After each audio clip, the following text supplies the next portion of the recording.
What is going on, guys? Noah here with Custom RC Mods. Welcome back to a new video. Today we have the next upgrade for the Traxxas Rustler here. And you might have caught it in my last aluminum wheel hex hub upgrade video, but this wheel is all floppy, and that's because my Bellcrank mount for this steering knuckle actually broke. You can see it right in there. It kind of, the hole kind of broke through the plastic, so I had to get some replacement Bellcranks, but I decided it's the perfect time to upgrade here. That was actually the only part that was really broken when I received this thing. It was kind of stress tested, and it finally broke when I did a little rollover. But you can see we have the Atomik RC aluminum Bellcrank set. This is in the gunmetal, which I think looks really good here. We also have some ball bearings, so we're not only getting the bearings in here, we're also, of course, getting that aluminum Bellcrank setup as well. So let's go ahead and pop this thing open and see what we're working with here.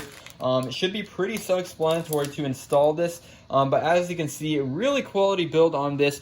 These are all flowing nice and freely, and of course we have our little bag with the proper bearings. Let's go ahead and install those now. There's 4 of them, so let's go ahead and get them out. You can see there's one goes on top right there, then on bottom, and then you repeat that on the other side, top, and then let's get the plastic out of the way, bottom, just like that. And as you can see, all of our bearings are installed. It's time to go ahead and move over to the Rustler and get this thing on board. So you can see right here, first things first, let's take out these 4 screws right here to hold on the upper chassis.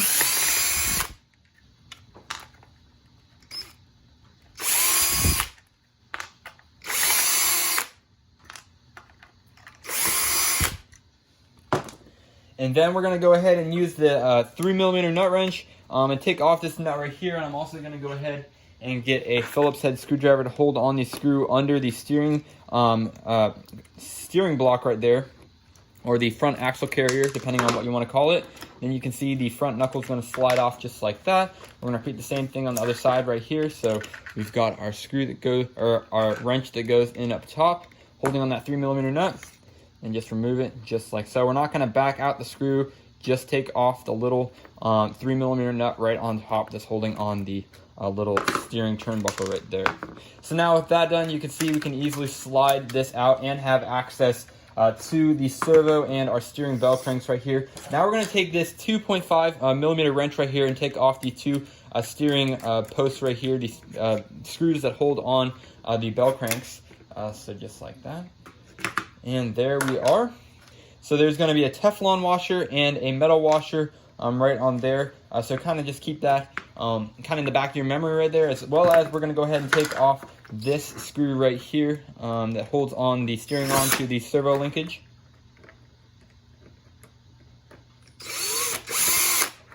Just like that.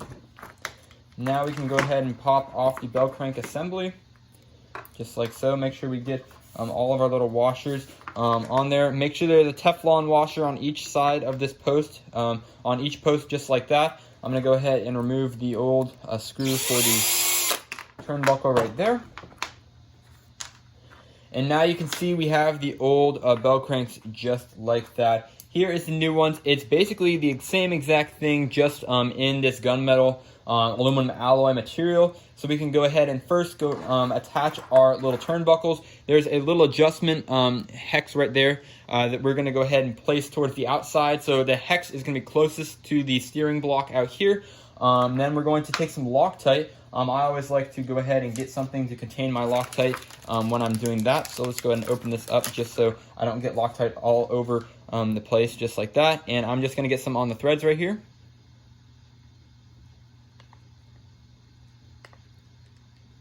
Just like that. There's one.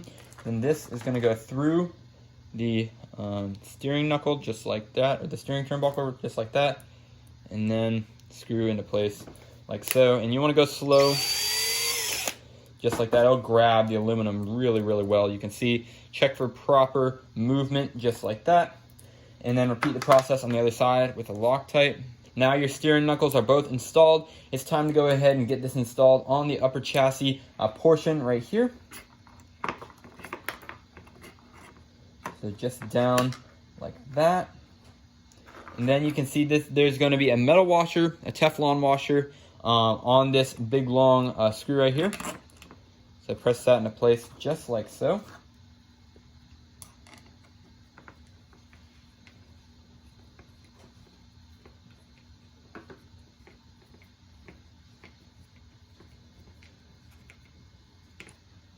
The final thing I like to do in my bell cranks to ensure the proper movement and with little resistance as possible is just give it some oil on those bearings. This is similar to what you could do with like WD-40 on your other bearings, but I just use this stuff because that's what I have handy. I don't want it to get everywhere, so I'm just going to go ahead and squeeze it right around the washer. It'll sink down in the bearing just fine.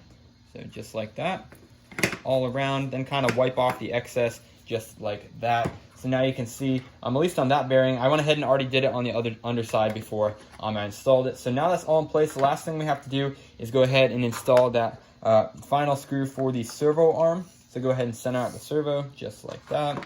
And we finally have to use the Loctite again.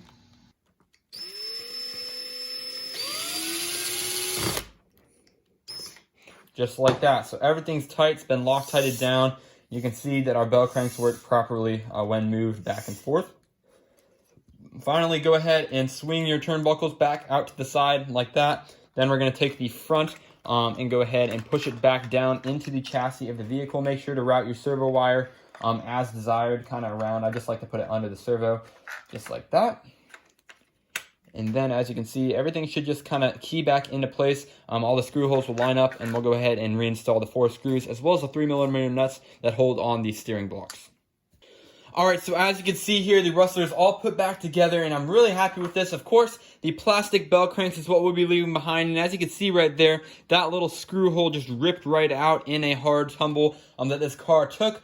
So I'm really glad. That's going to make this steering feel a lot more direct. One thing about these plastic bell cranks is that they do tend to flex a lot easier, so you're not going to get all the steering potential put to the wheels from the servo. So having the aluminum on here installed properly, you can see we've got a lot more kind of linear servo drive, if you want to think of it that way, if that's easy to understand for you. But yeah, everything's all put back together, and of course it still does also look very nice under there. So we got ball bearings as well as an aluminum setup for greater durability. Really happy with it. Again, that's the Atomik RC alloy steering bell crank set 4131 GM right there. So yeah, really happy with that. If you want to buy this, you can find the link in the description below to check this thing out on Amazon. It's pretty reasonably priced. So yeah, that's it for this video, guys. Thanks for watching. Hope you enjoyed this upgrade. Got some more coming down the pipe. A few more are on order, so I really hope that you stay tuned for those. Please subscribe. I'll like this video if you enjoyed it, and I'll catch you guys in the next video.